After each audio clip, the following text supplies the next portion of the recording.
And a good Thursday evening to you, friends, Romans, countrymen, ladies and gentlemen, boys and girls. Lend us both of your ears one more time. Whether you're down the street, around the corner, across America, or somewhere around this great big world, I thank you for tuning in. Now that we're live, hit those share buttons and send this puppy out there everywhere. Reach out where we can't, and we will be so appreciative for you doing that. Before we go any further, do this. As soon as I find it, we're going to be giving away a copy of Andrew's book tonight. So in the comment, put hashtag book. And I promise when we spin the gizmo up there tonight, I'll do it right this time. I did it right last time. People just didn't get to see it. I'll make sure that you see it this time. So enter hashtag book in the comment, and I'll let that up there for a few seconds while people come in. Bring your questions and your comments and all those good things, but remind yourself to put hashtag book so you can win a copy of Andrew's book. Now, I said I was going to leave it up there for a minute. Okay, Espanol, way to go. My partner, Mr. Ed Temple out of Columbus, Ohio. Evening, Ed. Well, good evening. How's it going? Doing good. Doing That's good. not what you told me earlier. I was trying to be nice to him, ladies and gentlemen. And in fact, I guess I was being so nice because he blinked out on me. He left. Yeah, that's what you call nice. Yeah, okay. But I'm glad you're up and about and doing well, Ed. Yeah. Oh, I guess I'm okay. You're all right. And then our guest chair tonight, Andrew Columbia. Andrew, it's good to have you, buddy. It's good to be here. Thank you for inviting me, George. And hello, Ed. Hello. Yeah, we don't want Ed to feel left out Yeah, thank you. because after this is all over, I'll never, never, ever hear the end of it. Yeah. Somebody's got to hold your feet to the fire because last week you got yourself in real trouble. You said got to put your. You said something about your wife needs to get back in the kitchen, and I was like, George, we don't talk like anymore. Ah, there, Ed. Somebody's saying hello to you. Hello. Oh my, oh my, oh my. Andrew, we've got a lot of Yes. ground to cover, and we put this up. Showdown on the rooftop. What happened on that roof? There is a picture of Andrew in his police uniform. And if I understand correctly, Andrew, and correct me if I'm wrong, you were what they call it, the fighting knight, the ninth precinct. Yes, that's where I worked for 10 years in the Ninth Precinct to the Lower East Side of New York City, Manhattan. He got that New York accent. I like that. I like that. Tell us a little bit about your background, where you grew up, and family life, and so on and so forth. Sure.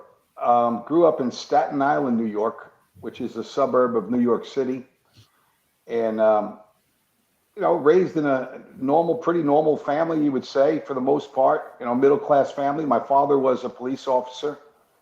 My mother was a stay at home mom when we were young and, grew up in the suburbs. So I was athletic, played sports, did all the things that most kids do for the most part. But like everybody, there's no perfect family and there's no perfect upbringing.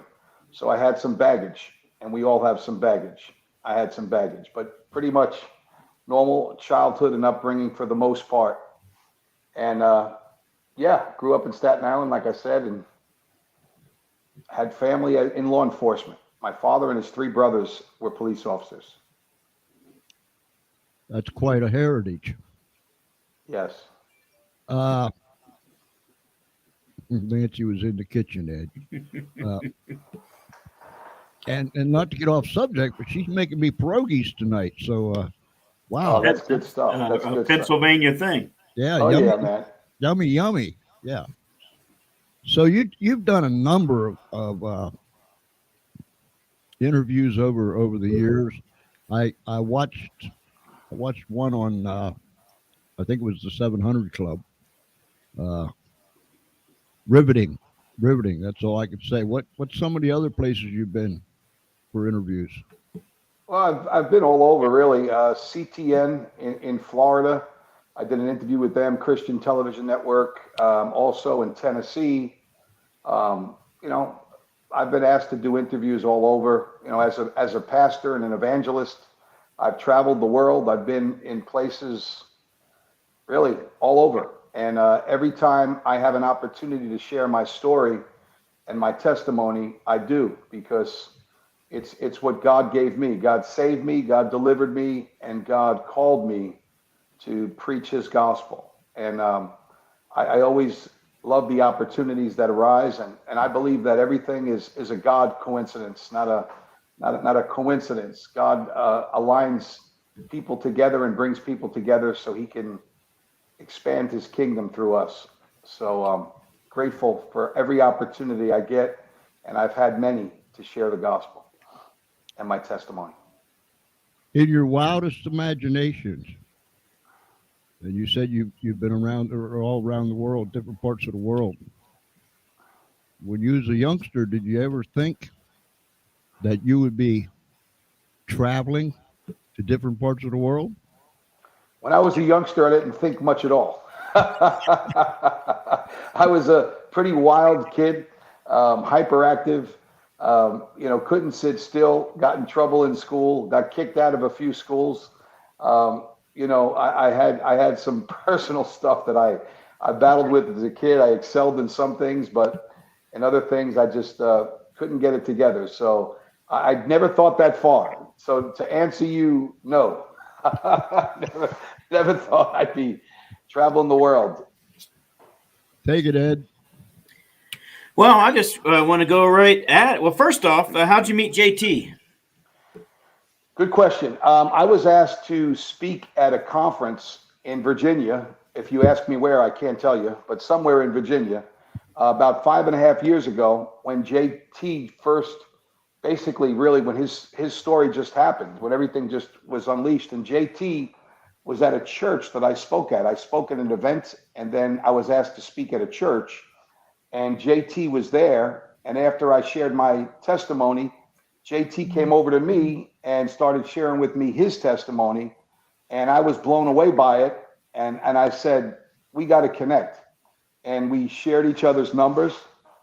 We connected, and we've been good friends ever since. I've done several events for JT, for his church with Pastor CJ and House of Purpose.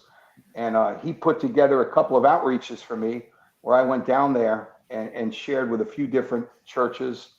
And we're talking about right now bringing him and CJ up to my church and doing something in the summer. I want to do a night of hope, healing, and forgiveness. And I want JT and CJ to share their story, and then I'm going to share my story. So it's going to be a pretty power-packed time. And for such a time as this, when the world is fearful, confused, delusional, all those things, what better time than to share the power and the love of Jesus Christ? So Yeah, JT, I was going to say, with that in mind, JT will tell you that his story continues on. He could write he could write another book about all the additional things that he has encountered that are worth making a movie for. Because I asked him, I said, how, you tell your story and does it ever get old? And so he says, no, because the story continues. yes. What do you say to that? Yeah, I agree 100%. We're saved by the blood of the Lamb and the word of our testimony. Your testimony is a part of you, and God will use it to bring glory to Himself. And as long as we're humble and we stay aligned properly, God will give us opportunities. And yeah, JT, we share all the time, and he tells me the stories that he's going through. I share my stories where we're constantly encouraging one another and praying for one another with what God has given us. George, you want to ask him about the book? Yeah, let me put that up here because this is the book that will be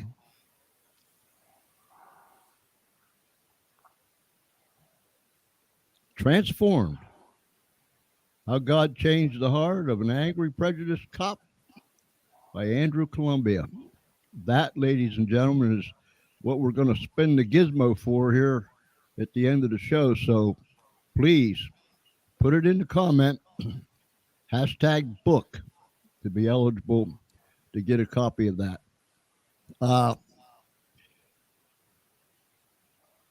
You was the 9th precinct your first assignment after you became a police officer? Well, we went through training. We had 6 months of what was called NSU at the time. It was a neighborhood stabilization unit. It was part of your training after the academy. I actually did that in Staten Island, in my hometown. And that's where I wanted to stay because I lived there. And my father used what they used to call a hook through his connections to get me out in Staten Island. So did my training there. That's where I wanted to do my policing and my police career. But, and I say a big but, during my training, one of the training officers didn't like my attitude and the way I dealt with people. So at the end of the training, he said, Columbia, I'm sending you to the Fighting Ninth, just where you belong. And I said, the Fighting Ninth, where is that? Now you got to remember, I'm a suburban boy. I didn't grow up in New York City. So I've only been to New York City for, whatever, visit the tree and go to nightclubs when I was young and stuff like that. I was not an inner city savvy, smart person. But he said that's where I belonged, and that's where they sent me, to the 9th precinct. So I did my training for 6 months in Staten Island. Then I went right to the 9th precinct. Was there a culture shock? Oh, you better believe it. You better believe it. In the book that I wrote, I talk about that because one of the issues with policing, obviously, which we see on the news, is how certain officers don't know how to properly deal or cope with the environment or the neighborhood where they were placed to work. And, one of the classes we had in the academy was social science. And they try to teach you about different environments, different communities. But you know what? Intellectual understanding is nothing like real life. Mm-hmm. So once you get out there, it's a whole different ball game. Real quick, I wrote this in my book. The first day on patrol when I was in the 9th precinct, it was on a 4 to 12 tour, and I had a foot post. And I'm out there for like 10 minutes, and I'm hearing screaming and yelling and sirens, and somebody points a laser gun at my chest and starts making a circle and goes up to my head. And I'm like, what the heck is going on here? And I was like in a foreign country for me. It was very different. But because I grew up with law enforcement in my family, my father kind of prepared me and told me, you got to be tough, you got to be aggressive, you can't show people you're afraid. If you do, you won't last.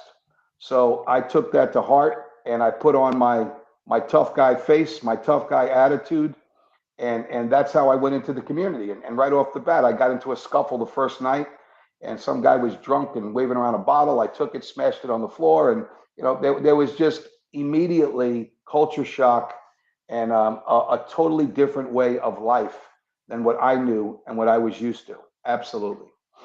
Mm. Did your fellow officers, they call you Iceman? Was it Iceman? Yeah, that was one of my nicknames. Yeah, Iceman was one. And I developed that after a while because, again, that persona of being tough, not being afraid, not taking any crap from anybody. That's how I did my policing. And a lot of it is self-preservation. I mean, you don't want to be weak or be looked at as weak. And at that time in my life, I was into bodybuilding and weightlifting, and I was very big and muscular and strong. And I exercised my authority physically and also verbally when I was an officer. Now I don't say that bragging. That's a part of my testimony that, it's the self-preservation that sometimes gets the best of us and we overreact or do things aggressive for protection. The bottom line is at the end of the night, you want to go home to your family. Mm-hmm. So, you got to do what you have to do to make sure you're going to go home. And when you work in an environment like I did, where you were rolling around with people on the street every, day or two, and they're looking to grab your gun out of your holster and shoot you with it, and you have to, be strong enough to fight it off and call for help before somebody gets there, it's a whole different ballgame. Right. Ed? Yeah. What's the so we saw the book come up. Maybe George can put it up again. But what? So the book is your testimony. Yes, that's what the book is. It's not a long book. It's a short book, but it's basically a little tour through my life. I start out in the early years, and I just give some background and information to build the relational part of the with the reader, and then I basically focus in on my testimony. How I met God on a rooftop, and what brought me to the place of anger, prejudice, frustration, all those things, and that's what police officers deal with a lot of times when they work in high stress, high crime, high violence communities. So when So before you were at the rooftop and ostensibly to end your life, how what intervened or who intervened? okay, well, there was a process, obviously, of several things that led me to that rooftop that night. Again, the stresses of the job, the stresses of family. I was married. I had a young family. I worked two jobs to make money to buy a house. So you had that pressure and stress. Dealing with ODs and all kinds of violent crimes made you very negative and hard. And that's what happened. I became negative, hard, angry, questioning God, angry at God because of what I saw. And that's what was taking place being an officer. And then in my personal life, besides the pressure of being a good husband, father, and all that stuff, I had some baggage from when I was a child that was buried, that kind of would crop up every once in a while, and I would bury it again. I didn't want to deal with it, and I had that to deal with too. So I had the pressure of the job, the issues of that. I had the family stuff, that normal stuff that a lot of people have, and then I had some baggage from stuff that happened to me when I was a kid, and all of that, just was like a pressure corkscrew. And one of the guys I worked with one night said to me, "Columbia, you look like you're going to explode." And when he said that to me, I felt like I was violated and found out at the same time. The mask that I wore, the tough guy, the Iceman, that was one of my nicknames. The other nickname I had was Evil. And I got that nickname from a female Haitian police officer that I worked with. She said, "Columbia, when I look in your eyes, I see nothing but pure evil." So she gave me the nickname Evil. So, dealing with the things I was dealing with personally and what I was dealing with on the job uh, led me, after that guy that I worked with said, "You look like you're going to explode," I felt exposed. So I had to deal with that now. Well, people can see through the veneer. They can see through, the outward mask. And that's what drove me to the rooftop that night to have what I call a showdown with God. Now, let me clarify something. I didn't premeditate to kill myself. That was not the issue. With me, it was more of frustration, confusion, anger. I got to the point where I didn't know what to do. And I was just at the end of my rope, basically. And it wasn't premeditated. It just happened in an instant. But I'm so grateful now for what happened on that rooftop, because that's what changed my life forever. So, tell me how you want me to proceed. If you want me to go into the details of the Let me rooftop, I can do it. If you want to ask me other stuff, let me know. let me let me take us back a little bit. Sure. So you went to the ninth. You was a very young man. I think what, 19, 20? No, I was 21, just turning 22 when I went to the night. So you went to the ninth. Culture shock. I Yes, mean, big time. big time. And so as you were there and you was getting yourself eventually settled in, if there is such a thing in the police business, and you became more familiar with your surroundings, people, places, so on and so forth. Mm-hmm. Mm-hmm. Did you kind of like hit that spot where, okay, this is where I'm at, and I've got this attitude, I've got this persona. How long did this attitude and your persona stay before other events happened? Good question, George. After you get settled in for a while, then I got a little cocky, where I kind of own this. Okay, I can do it, and I will do it. And so there was a transition from the culture shock and being a little bit disillusioned and not knowing what's going on to becoming one of the guys. I was tested by some of the other cops in the beginning. When I went there in the '80s, the Ninth Precinct was called the dumping grounds. The symbol for the Ninth Precinct is an outhouse. So that may speak something to you. So a lot of the cops that worked there and went there, not all of them, of course, but there were several that were troubled and sent there on purpose. I was one of them. So during that time, too, policing was way different than it is now. Cops kind of ran the streets, and we exercised our authority, and we weren't afraid to use it. There were no cameras in our faces. As a matter of fact, pagers came out not too long after I went on, but no phones, no cameras. So it was a different world. So that, if that answers part of your question, yeah, it was 5 years. It took me 5 years to get to the point with the rooftop encounter.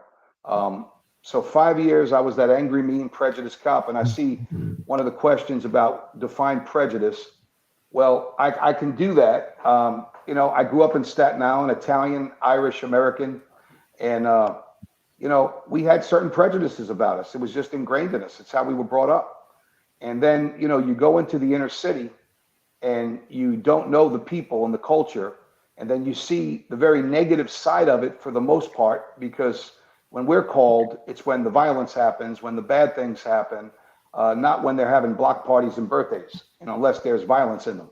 So, the bottom line is what I was conditioned through prejudice, through my upbringing and culture, and I'm just being real and honest, and I preach this wherever I go, was magnified when I got into the ninth and I started seeing such dysfunctional behavior and lifestyles. So, I'll give you an example, just one of the things that's in my book, but I use an example. I was on a foot post in Tompkins Square Park one day, sunny afternoon, and there was 3 or 4 young girls talking on the street corner. And they were young. I mean, I'm talking ages 15 to 18. And the conversation from the girls was, who's going to father their next kid? And I'm listening to this conversation, and it freaked me out so much. I actually walked up to them and I said, how old are you? How old are you? How old are you? Oh, I'm 15, I'm 16, I'm 18. And you have kids? Yeah, I got 2 kids. I got 3 kids. I got 1 kid. Where's your kids? Who's watching your kids? My mom. And what are you doing? Well, we're out here in the street, and they're having a conversation about who's going to father their next kid. The way I grew up, in the community I grew up, and how I grew up, and where I grew up, to me, that was not the right thing to do and the right way to live. So things like that would compound my mindset, which was already tainted with prejudice from my culture and community, honestly. And now it just compounded it and made me mad and angry and bitter at what I was dealing with in the environment. And that ultimately led me to question God also, because, I grew up Catholic. I grew up, I wasn't an avid churchgoer when I was young, but I would pop in and out. And I also visited some Christian churches when I was young and actually had some real encounters with God in these churches, but never stayed. So I did have an understanding of God. I always believed in Jesus, but it wasn't personal and it wasn't real. So when I started hearing and seeing what I was seeing, I got very negative, very pessimistic, and I started to act out, with that. my heart was corrupted, and what what's in the abundance of the heart comes out of the mouth. Right. So my mouth was corrupted. My words were not kind, and they were rough and tough, and every other word out of my mouth was a four-letter word, and that just compounded things in my life that I had, in my belief system from my culture and how I grew up. So that's why I would say I was prejudiced, and how that took place. Do you have anything? Would you have a response to the comment that you see on the screen there? I don't have my glasses on, so it's hard for me to read it. Okay. It says, so a given area was inundated with problem cops. Just wow. There was problem cops, yeah, but let's, again, we have to make sure that we have the right perception. Not all cops are problem cops. And there was a lot of good officers there too. But, misery loves company. So the ones who have problems usually find each other and stick together. So yes, there was problem cops there, but not all the cops there were problems. Let me just clarify that. When you were there, and all these internal problems was just raging like a fire out of control, and you felt like a volcano getting ready to blow over a long period of time, and they just kept building up, building up, building up. What did you do while all this rage and things was bubbling up inside you? What'd you do to try to put this stuff to sleep? That's a great question, George. I'm glad you asked. One of the things I did was work out, and I worked out like a madman. And I took my frustration out in the gym. I was into weightlifting, bodybuilding. I actually competed in one of the PBA contests, and I was an avid workout guy. I would go to the gym. We had the ability to work out, on the job, on our breaks, on lunch. There was a good gym in the precinct. So I was always in the gym, sometimes before work, after work, during work. That was one way to cope. The other coping mechanism was one that many officers are familiar with: the pub, the tavern, the bar. And what we would do is we'd work a tour, a shift, and then after work, we'd go to the bar for several hours, drink, vent, and then go home.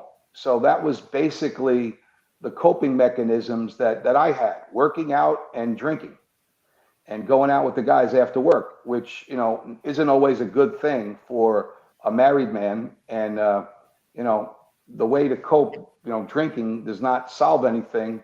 The next morning you're hugging a toilet bowl, or you did something stupid the night before, and then you have to deal with that issue, which would happen at times, but not just with myself, but with a lot of other officers. And, but that's what we did. That's how, we coped. We would drink, we would, have each other's backs, cover for each other. And, we would, for me, it was working out. So, and spending time with my family. I did love to spend time with my children when they were young. And, I always made time for that. So I wasn't an absentee father. I was somebody who loved my family and was dedicated to my family, but I worked 2 jobs and I wasn't home a lot. And that was my coping mechanism. Andrew, do you know what Terry versus Ohio is? Don't. Okay, Shad brought that up. He's a officer of the law too. And then also Teresa said you said the area was a dumping ground. She wanted to know what you meant by that. No, I meant the 9th precinct was a dumping ground for troubled cops. It was known to put cops there that had attitudes, issues. They would send them to the 9th precinct. So okay. That's what I meant by that. Yeah. Okay. Were those problem cops rooted out? Good question, George. Yes, they were. One of the COs, commanding officers that we had when I was on, he was actually a friend of my family. He was good friends with one of my uncles. When he came to the 9th precinct, he cleaned it up. He basically looked for the troubled guys. He either transferred them, suspended them, and even fired some of them. So, the whole culture was changing in the mid 80s, early 90s. And what started happening was the favors that we would get, the things that we would do that we did that we shouldn't have done, they started keeping a careful eye on us. And also they had, they had different organizations within the department that would check on the guys and make sure that, we were doing our job correctly. So yes, it did get cleaned up. It did get cleaned up eventually. So good Did you question. guys always follow the Constitution? No, no. Straightforward question, straightforward answer. I like that. There you go. I wish we had more people like that. This is a yes and no question. Blah blah blah blah blah blah blah blah blah blah blah blah. All around Whitaker's barn. Still never answered the question. Yes or no. Black and white. You're dealing with a black and white guy here. No So middle ground. when you said that your book is called Transformed, can you explain to people that maybe are not, I don't want to say not serious Christians, but are, a work in progress? Sure. Can you explain to people what that means to be transformed? Yeah, yeah. My definition of transformed lines up with the biblical definition. It's when you become a new person in Christ. Old things pass away and all things become new. So what happened to me on that rooftop was so dramatic. I equate it, and I use this when I share my testimony, to the story of Saul, who became the Apostle Paul in Acts chapter 9. He had a Damascus Road encounter with God. I had my rooftop encounter with God. And from what I read, mine was very similar to his. So that is how I usually share my testimony. So when I came off that roof, I could honestly tell you, I was a different person. And immediately there was change. There was immediate change. I'm talking immediate change from the experience to my lifestyle, my work habits, my interaction with family, friends. It was a real divine encounter. People ask you right away, what happened to you? Yeah, people ask me that, what happened? And that's when I give them the details. I give them the detail. I said, do you really want to know? I always want to clarify that. When people ask me what happened, do you really want to know? And if they say, yeah, then I'll tell them. And, the Bible says you have the peace that passes all understanding. Did you feel that way? Oh, yeah. On that rooftop encounter, I experienced the presence of God like I never did before in my life. And in the midst of my anger, fury, rage, taking out my gun, waving it in the air, threatening to blow my brains out, God met me at that moment. And like I said, just like Paul, a bright light just surrounded me. And I felt this presence that I never felt before. And in an instant, every question I had about God, about life, about everything I was struggling with was answered. Now wrap your head around that. Was your transformation ever tested? Yes, many times tested, absolutely. But the power of God and the power of the Holy Spirit supersede every other evil demonic scheme. And the Lord always gave me the grace to get through the tests and to continue to persevere and endure. I never look back. I don't say this bragging, but I never backslid. I never turned away from God.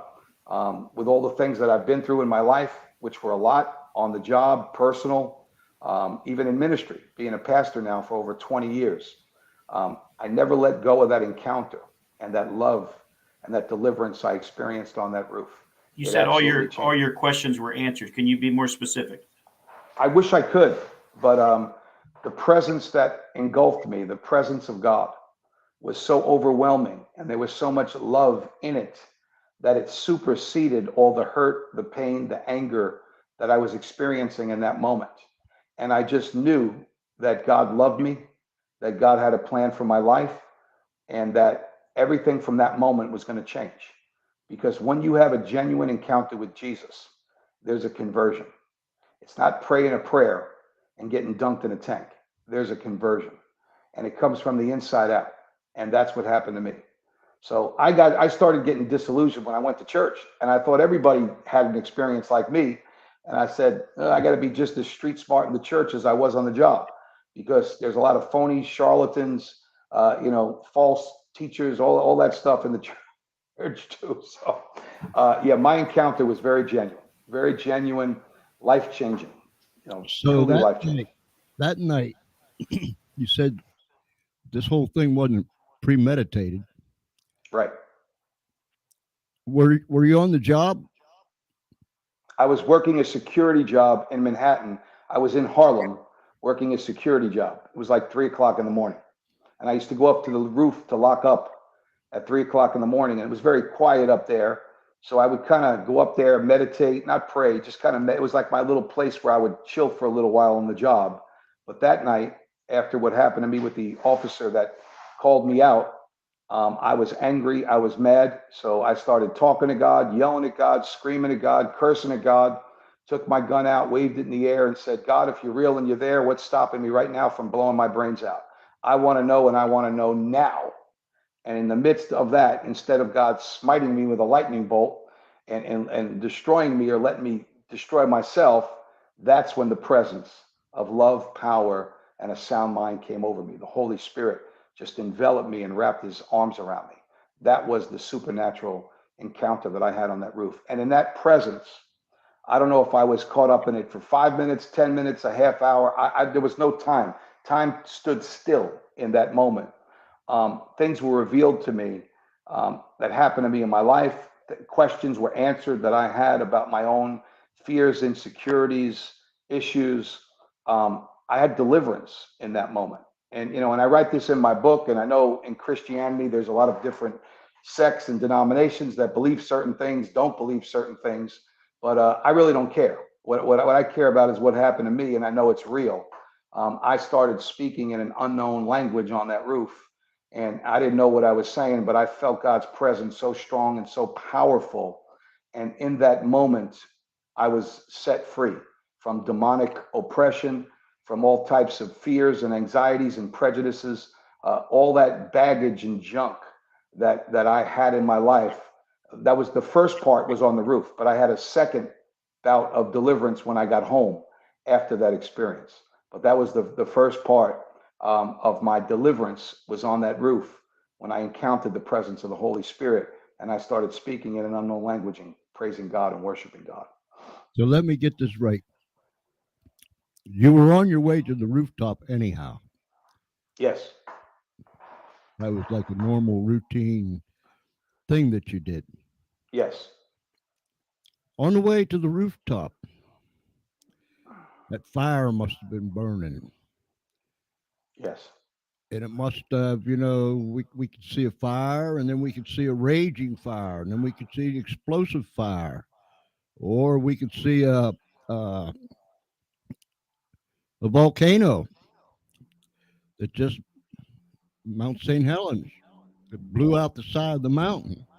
Something was happening inside of you, yes, and that fire wasn't just a little bit of kindling over here burning. That night, that particular time, on the way to the rooftop, that puppy had to be raging out of control. That yes, volcano, that side of the mountain was getting ready to blow out. 100%. And when you hit that rooftop, everything all of a sudden came together or blew apart, whichever way you want to look at it. And it all come out. Yes, And there was nobody up there. And I've done the me and same God. thing. I'm sure lots of other people done the same thing. Yes, I laid on a tombstone in the cemetery years and years and years ago, trying to make my way back home after being uh, on a long drug journey. And I laid in that cemetery on that tombstone and I raised my fist to God.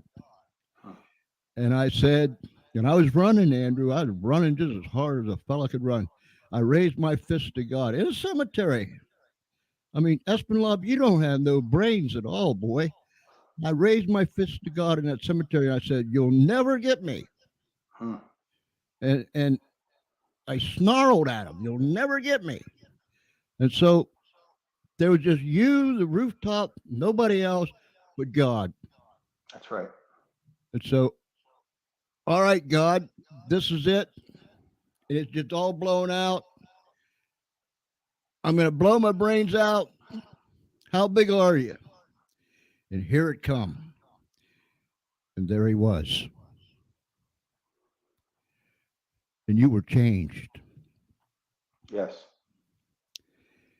And people say, yeah. Ladies and gentlemen, it happened. It happened to Saul, who was later Paul, on the road to Damascus. And it has happened countless times around this globe to men and women, boys and girls in all walks of life. A man wrote a song. He was there all the time, Andrew. He was there all the time, waiting patiently in line. Yes. That night on that rooftop, Andrew became a new creature. Old That's right. things were passed away. I had a lady tell me one time, was talking about the plan of God's salvation and the blood of Jesus. She said, people can't change. And I've never forgotten that. People can't change. Oh, yes, they can. And you're looking at a man that on that rooftop, he changed. Now they could say, okay, that happened on the rooftop and there was only you. And you say there was God there. But what about the next day and the day after and the day after that?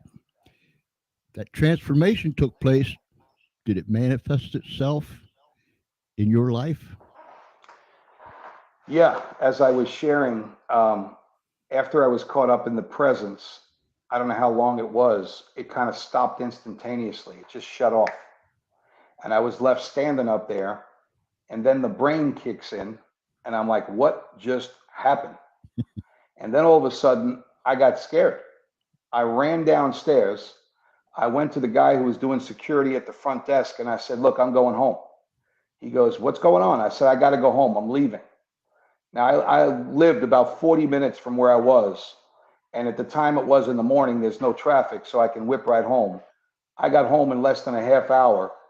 I woke my wife up at the time and I said, you're not going to believe what happened to me. And she said, what happened?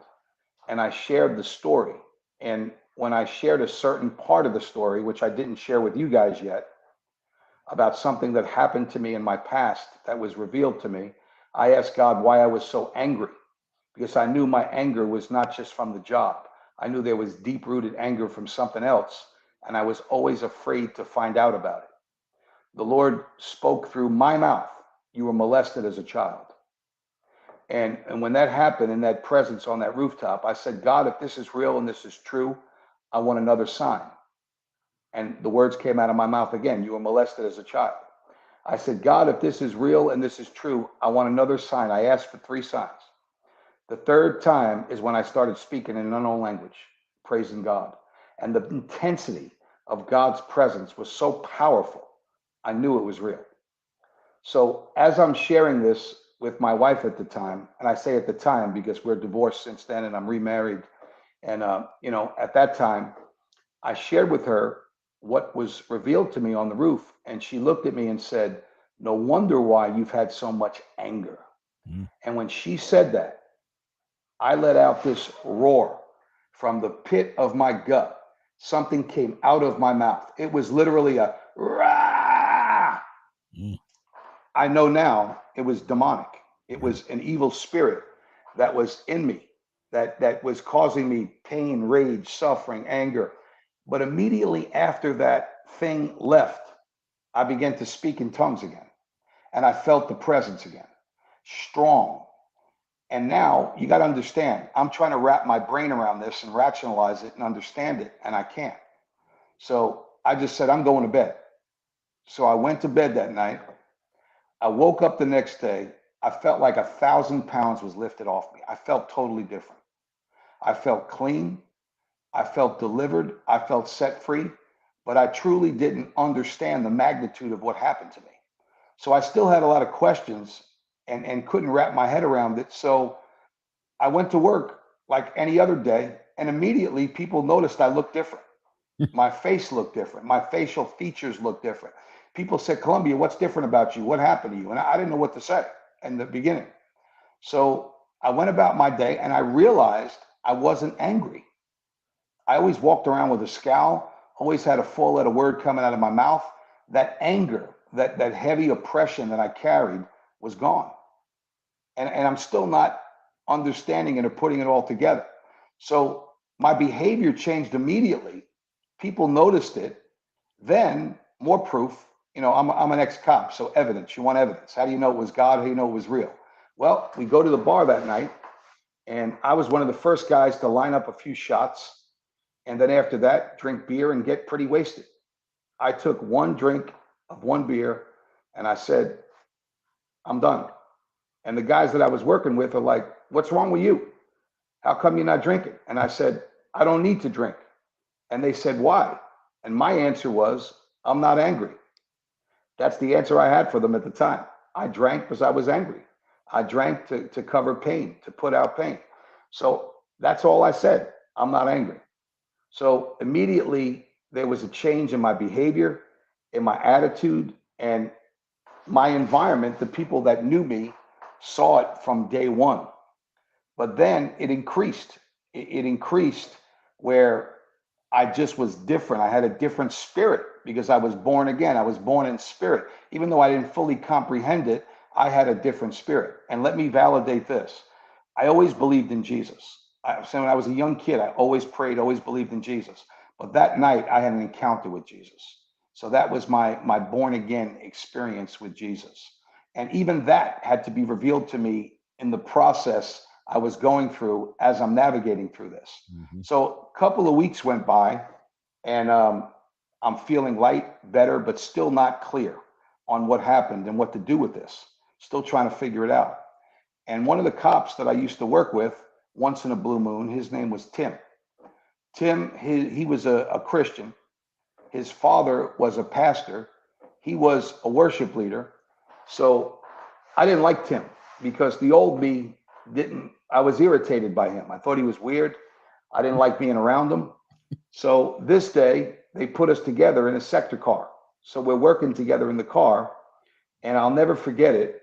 It was a sunny day in April, 1992, and we get in the car, and I'm like, oh, God, I'm with this guy today. I still, I wasn't thrilled I was working with him. And the first thing he says to me is, you mind if I put on a radio station? I said, no, go ahead, put it on. So he turns on a Christian radio station, and we're driving around on a Sunday morning. In the 9th precinct, Sunday mornings are quiet. Everybody's sleeping. The freaks come out at night and they sleep in the day. So it's quiet, and we're driving around, and this guy starts sharing his testimony. And I'm listening to it, and I'm saying, wait a minute, that sounds like what happened to me. And as I'm listening, I'm feeling the presence of God, and I'm connecting with this story to such a degree. I said, pull over right now, pull over. And he said, what? I said, pull over. And I shared with him what happened to me. And when I was done sharing, he started laughing. And, I was still raw a little bit. I go, what are you laughing at? Don't laugh at me. He goes, no, I'm not laughing at you. He goes, man, is God going to use you? And I go, what are you talking about? I said, I don't even know what happened to me. I don't even understand this. He goes, and this was the light bulb. And the Holy Spirit used him. He said, you asked God what was wrong with you, didn't you? And I said, yeah. He goes, did he tell you? I said, yeah. He goes, how do you feel? I said, great, healed, delivered, bam, bam, bam. Light bulb went on. Well, needless to say, me and him became friends, best friends. His father was a pastor, and his uncle is Jim Cymbala, the pastor of the Brooklyn Tabernacle Church, famous church with the worldwide choir, the Brooklyn Tabernacle Choir. Mm-hmm. So my first experience in Christian churches was Christ Tabernacle, which is the sister church of Brooklyn Tabernacle. And that's where I learned to pray and worship. And it was just a powerful church where the Holy Spirit was active and alive. And once I realized it was God, I caught fire. I devoured the Bible. I read it and read it and read it. And not only did I read it, I started preaching it almost immediately.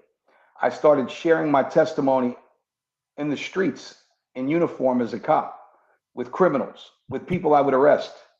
Um, every opportunity I had to share what happened to me, I did, and never look back. And what I share till this day is when I had my encounter on that rooftop, I said this: if God can change me, an angry, mean, prejudiced cop with a lot of baggage and issues, he could change anybody. So the prejudice went right out the window. And now I'm preaching to the prisoners. I'm loving everybody.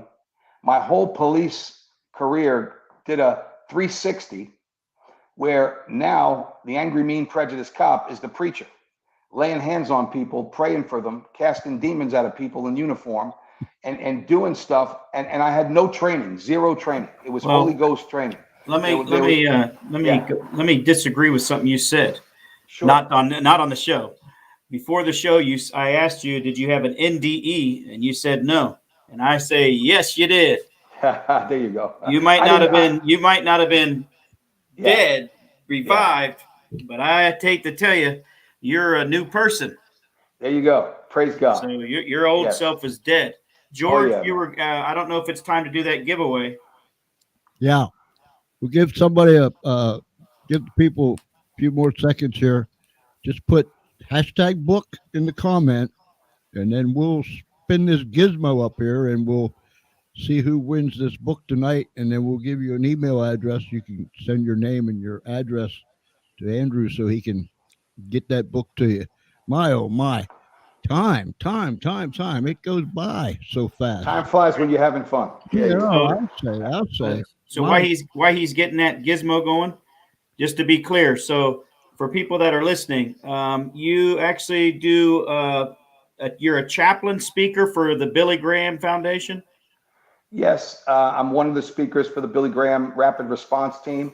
I'm also the chaplain for the Putnam County Sheriff's Department here in Putnam County, where I live here and where I pastor.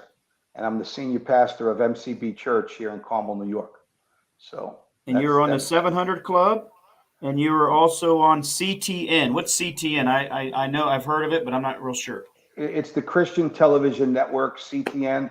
It's a Okay. national broadcasting Christian organization, and I've been on programs in different cities on CTN. Just did one Oh, recently in Fort Myers, Florida, awesome. I used a to live month and a right half by ago. there. JT, has JT been on the 700 Club yet? And when is he going to get on? Well, I gave JT the information, and I know he was interviewed by someone, so I don't know the status of that, but I know that JT was given the information and interviewed. So Okay. all Uh, right. Let's do this giveaway. Everybody got their hashtag book. Yeah, hashtag book. Espenlaw, you so I'll tell you what, you're just plain goofy. That's all there is to it. You're just plain goofy. What a goof. All right, let me put this up here.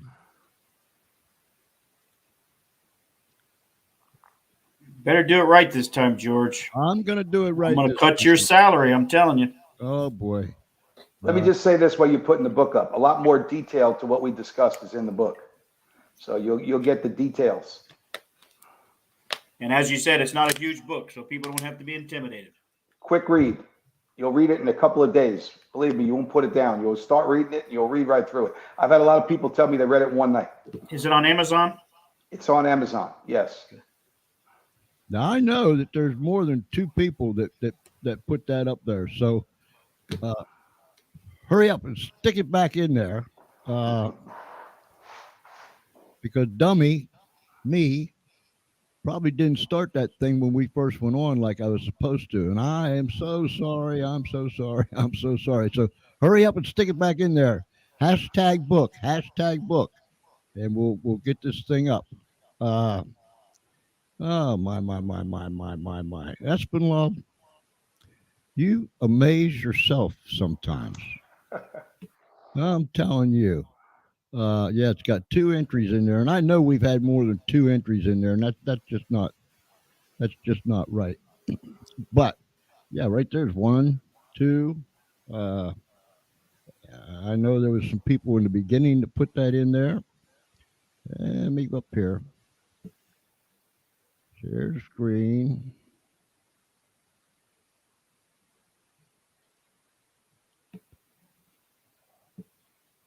Okay. Yeah. So you see, it's got entries 2. Yeah, 2. I know. There's more than that. Uh, Well, I'll tell you what. If there's only 2, I'll give them both a book. So if okay. you want me, I'll be generous. Okay. We're gonna spin this. Man, that's crazy. Okay, here we go. We're gonna do it anyhow. And once again, way to go, Lob. Way to go. Here we go.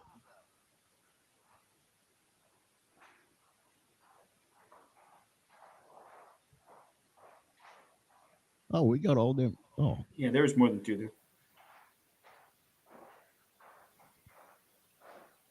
there. Nancy Clyburn. She's down there in Virginia somewhere, West Virginia. Okay. She's a good friend of ours. So Nancy, congratulations. Uh, just forgive us, Bob. Just please forgive me. How's it going to get a tour? They are going to do this as soon as I get this done here. They are going to do this. They are going to